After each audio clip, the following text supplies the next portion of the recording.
ప్రజా సమస్యలపై పోరాడేందుకు ప్రజా తెలంగాణ వేదిక ముందుంటుందన్నారు ఆ సంస్థ వ్యవస్థాపకులు నాగప్రసాద్.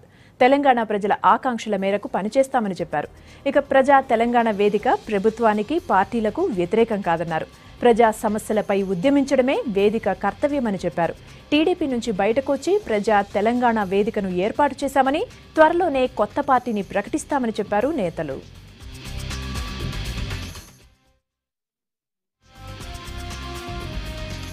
లాస్ట్ ఇయర్ నుంచి హోప్ మిషన్ ట్రస్ట్ అని పెట్టి నేను, శ్రీశైల్ గారు, వినయ్ గారు కలిసి అనాథ పిల్లలకి, ఎస్పెషల్లీ 15 నుంచి 30 సంవత్సరాల్లో వయసున్న అనాథ పిల్లలకి వాళ్ళ జీవితాల్లో ఒక సుస్థిరతను తీసుకురావడానికి, వాళ్ళ కాళ్ళ మీద వాళ్ళు నిలబడటానికి పనికొచ్చే విధంగా ఏదైతే వాళ్ళు పేరెంటల్ సపోర్ట్ని, మెంటరింగ్ని మిస్ అవుతున్నారో లైఫ్లో, అది వాళ్ళకి ఇచ్చే విధంగా హోప్ ట్రస్ట్ కార్యక్రమాలు రూపొందించి, ఫర్ ఎగ్జాంపుల్ సుమారుగా 6,500-7 వేల మంది పిల్లలకి లాస్ట్ ఇయర్ బుక్స్ పంపిణీ చేశాము.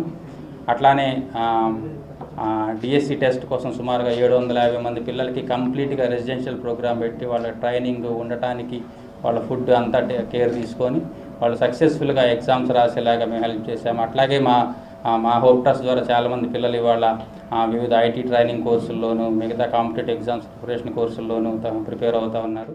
సామాజిక శక్తులు, ప్రగతిశీల శక్తులు, ప్రజల గురించి ఆలోచించే వాళ్ళు తెలంగాణలో రకరకాల వేదికలుగా ఉన్నారు, వ్యక్తులుగా ఉన్నారు, సంస్థలుగా ఉన్నారు. వీళ్ళందరూ కలిసి ప్రభుత్వం మీద పోరాటం చేయాల్సిన అవసరం ఉంది. మేము ఈరోజు ఏదో రిజిగ్నేషన్ అనౌన్స్ చేసి ప్రెస్ పెట్టడం కాదు, చాలా సంవత్సరాలుగా మేము వర్క్ చేస్తున్నాం. ఇందాక చెప్పినట్టు దగపడ్డ తెలంగాణ మేము 90sలో పనిచేసినాం. అసలు ఈ గాదే ఇన్నయ్య గారి ఆధ్వర్యంలో మేము పనిచేసినాం. తెలంగాణ ప్రజల ఆకాంక్షలైన నీళ్లు, నిధులు, నియామకాలు, ఆత్మగౌరవం, తెలంగాణ అంటేనే ఆత్మగౌరవం, తెలంగాణ అంటేనే చైతన్యం.